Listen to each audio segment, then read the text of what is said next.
L'équipe de Donald Trump propose une solution pour désarmer le Hamas à Gaza et instaurer la paix. Les États-Unis souhaitent envoyer à Gaza des forces paramilitaires internationales pour au moins 2 ans, qui seraient en charge d'instaurer la paix dans cette région.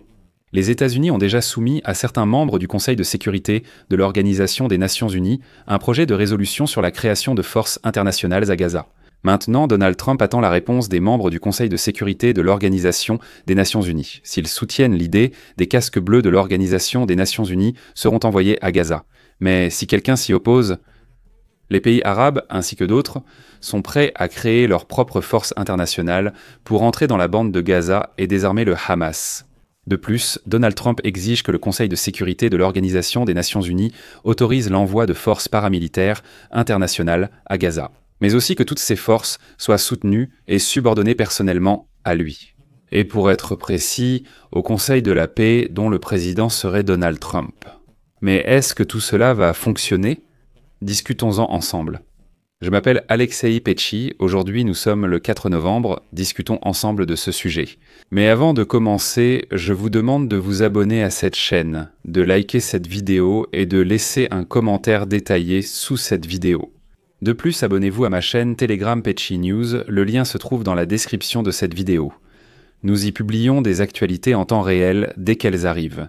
Si vous souhaitez soutenir le travail de cette chaîne YouTube, vous pouvez le faire financièrement via un don ou un abonnement payant en utilisant les liens et les informations dans la description de cette vidéo. C'est clairement indiqué. Soutenez la chaîne Alexei Petchi et choisissez le format qui vous convient. Je vous serai reconnaissant pour tout soutien. La veille, le président américain, Donald Trump. Donald a déclaré que l'accord de cessez-le-feu, conclu avec son soutien entre le mouvement palestinien Hamas et Israël, était très solide. Comme il l'a dit, il n'est pas fragile, mais très solide. Ensuite, il a souligné que le mouvement palestinien Hamas, s'il ne se comporte pas correctement, peut être immédiatement éliminé.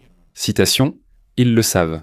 S'ils ne se comportent pas correctement, ils seront immédiatement éliminés. Si je veux désarmer le Hamas, je le ferai très rapidement. » Et aujourd'hui, sur fond de ces déclarations de Donald Trump, on apprend que les États-Unis ont envoyé à la majorité des membres du Conseil de sécurité de l'Organisation des Nations Unies une résolution exposant leur vision de l'ordre à établir dans la bande de Gaza. Le projet de résolution, qui a reçu le statut de confidentiel mais non secret, donnera aux États-Unis et aux autres pays participants un large mandat pour gérer Gaza et assurer la sécurité dans cette enclave jusqu'à la fin de 2027, avec la possibilité de prolongation par la suite. Le projet de résolution servira aussi de base aux négociations à venir entre les membres du Conseil de sécurité de l'Organisation des Nations Unies en vue d'un vote pour sa création dans les prochaines semaines. Et le déploiement des premières troupes dans la bande de Gaza pourrait avoir lieu dès janvier. Autrement dit, si tout se passe comme prévu, les premières forces de maintien de la paix pourraient apparaître à Gaza dès janvier. Bien qu'il soit probablement important de faire une remarque ici. Il est très important que personne ne confonde quoi que ce soit. Un responsable américain a déclaré aux médias Axios que les forces internationales de sécurité seront des forces de coercition et non des forces de maintien de la paix. Ces forces devraient avoir un mandat pour imposer la paix et non simplement un mandat d'observateur. C'est important, il faut le fixer immédiatement, j'explique.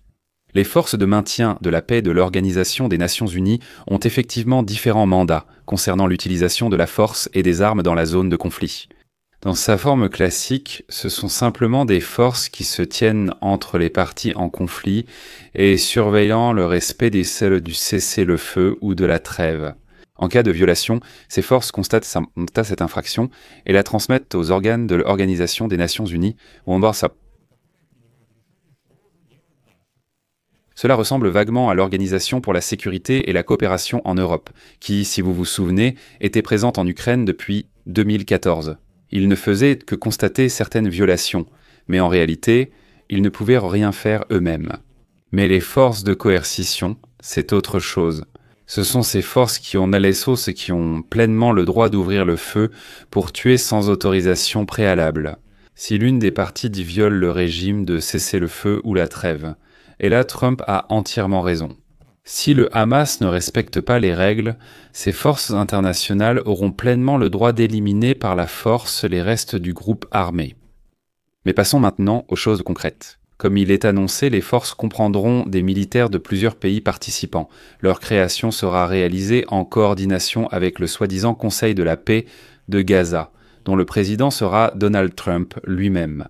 Le projet contient également un appel au Conseil pour la paix à poursuivre ses activités au moins jusqu'à la fin de 2027, avec la possibilité de prolonger à plusieurs reprises la durée de cet accord. Selon le projet, les forces de sécurité seront responsables d'assurer la sécurité des frontières de Gaza avec Israël et l'Égypte, de protéger les civils et les couloirs humanitaires, ainsi que la création de nouvelles forces de police palestiniennes avec lesquelles elles coopéreront dans leur mission.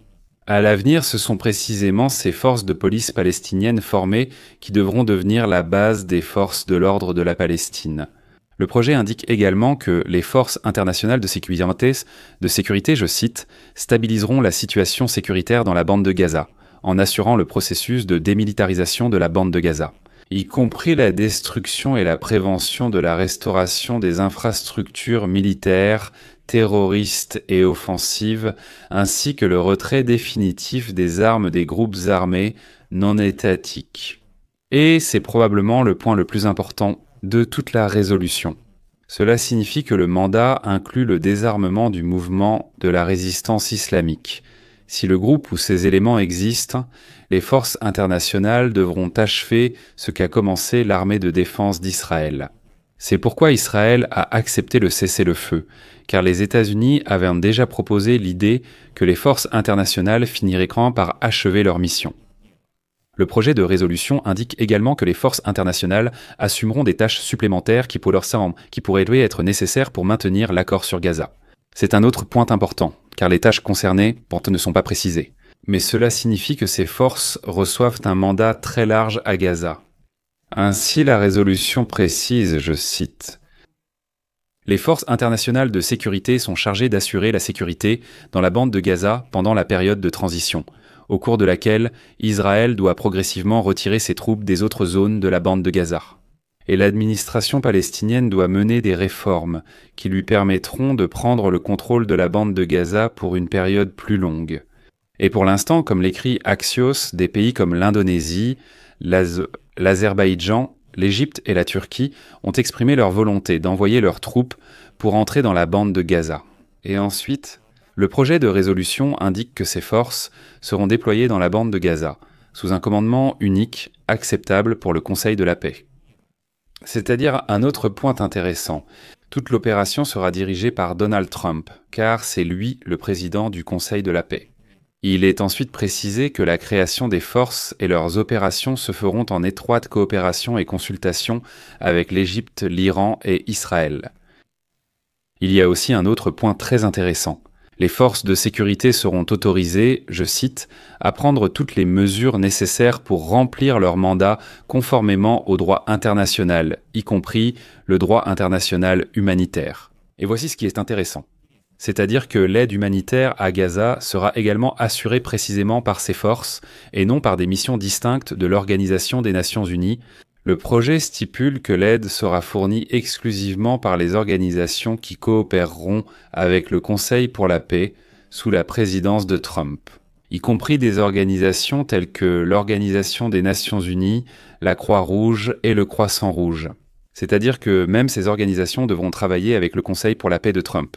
Si elles ne coopèrent pas, elles ne seront tout simplement pas admises. En fait, le projet de résolution appelle également à l'élargissement des pouvoirs du Conseil pour la paix en tant qu'administration de transition, chargée de fixer les priorités et d'attirer des financements pour la reconstruction de Gaza, jusqu'à ce que l'administration palestinienne, je cite, ait achevé de manière satisfaisante son programme de réforme et après l'approbation du Conseil pour la paix. Ça, c'est intéressant. Le critère permettant d'évaluer la mise en œuvre des réformes n'est pas précisé. Selon le projet de résolution, le Conseil de la paix va contrôler et soutenir le comité technocratique apolitique palestinien, composé de Palestiniens compétents de Gaza, chargés des activités quotidiennes, des services civils et de l'administration de Gaza. En bref, Trump demande au Conseil de sécurité de l'Organisation des Nations Unies de lui accorder un mandat complet et total pour gérer Gaza pendant la période de transition. Mais sa durée n'est pas précisée. Et puis, qui peut vraiment savoir combien de temps cela pourrait durer? L'essentiel, c'est que le mandat sera valable pour 2 ans, avec la possibilité de le prolonger indéfiniment. C'est pourquoi je mets des points de suspension. Donnez votre avis, écrivez vos conclusions dans les commentaires sous cette vidéo, abonnez-vous à la chaîne, activez la cloche et n'oubliez pas de mettre un like. C'est tout pour aujourd'hui. Prenez soin de vous. Au revoir à tous.